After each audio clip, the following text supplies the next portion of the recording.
Let us start with nucleus. So nucleus is a spherical organelle. It is bounded by a double membrane. It is bounded by a double membrane, and it has so many pores on its membrane, which are known as the nuclear pores or holes. It has so many holes or pores on its membrane, which are known as the nuclear pores.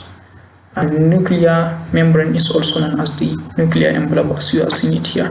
So inside the nucleus, it has a peripheral part which is known as the chromatin, and it has a central part which composed of the nucleolus. The chromatin composed of uncoiled DNA. It composed of uncoiled DNA.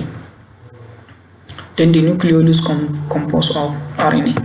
So what are the functions of the nucleus? Nucleus controls other organs. So the nucleus is responsible for the control of the cellular activities in the cell. It is the one that is responsible for controlling the remaining organs, hence known as the brain of the cell. And synthesis of RNA.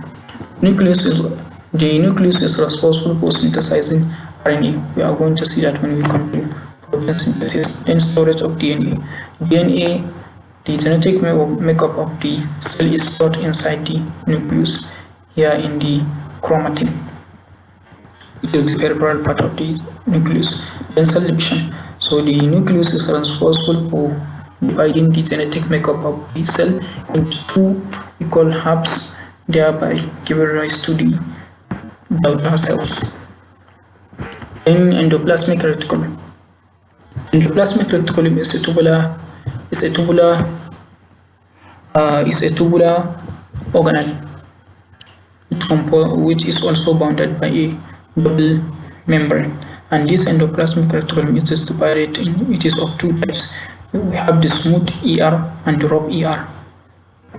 So the smooth ER is the endoplasmic reticulum that doesn't have ribosomes that are bound to it, while the rough ER is an endoplasmic reticulum that has so many ribosomes that are bounded to it.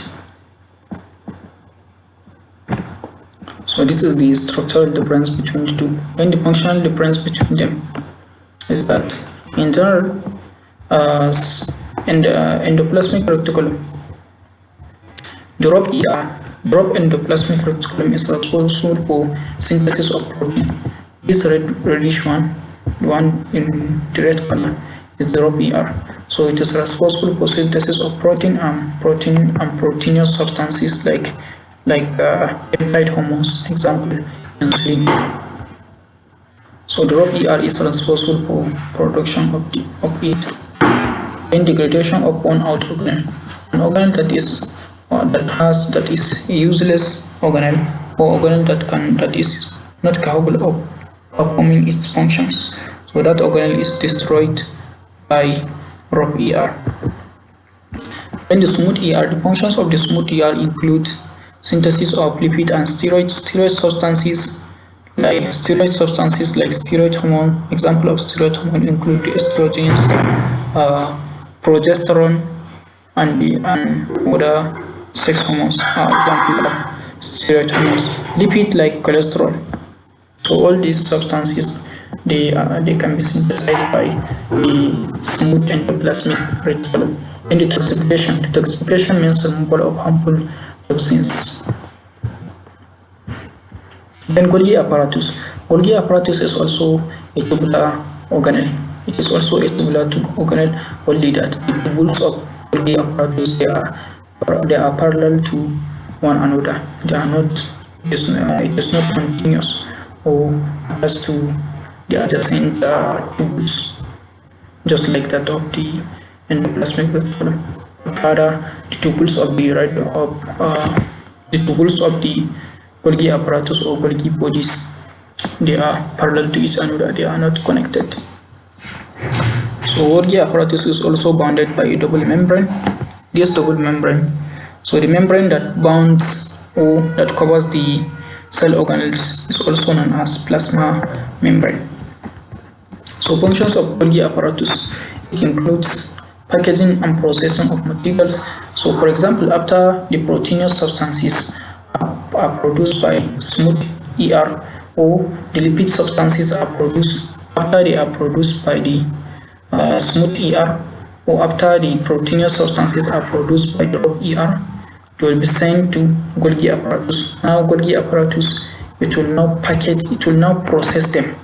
If they need any modification, it will now modify them. That is the processing. Then packaging, it will now put them inside secretory vesicles.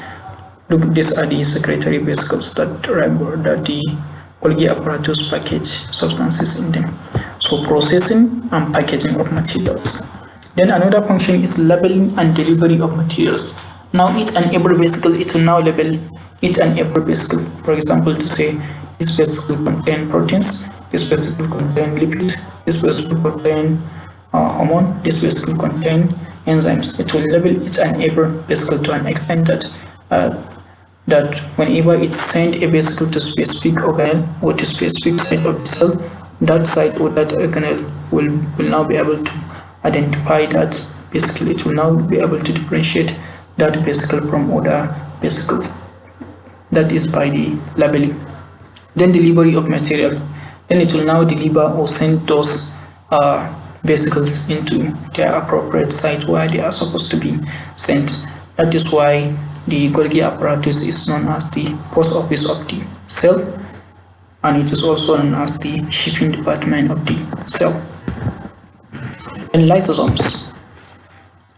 So lysosomes have the thickest membrane. So they are also bounded by a double membrane, and their membrane is the thickest membrane because they contain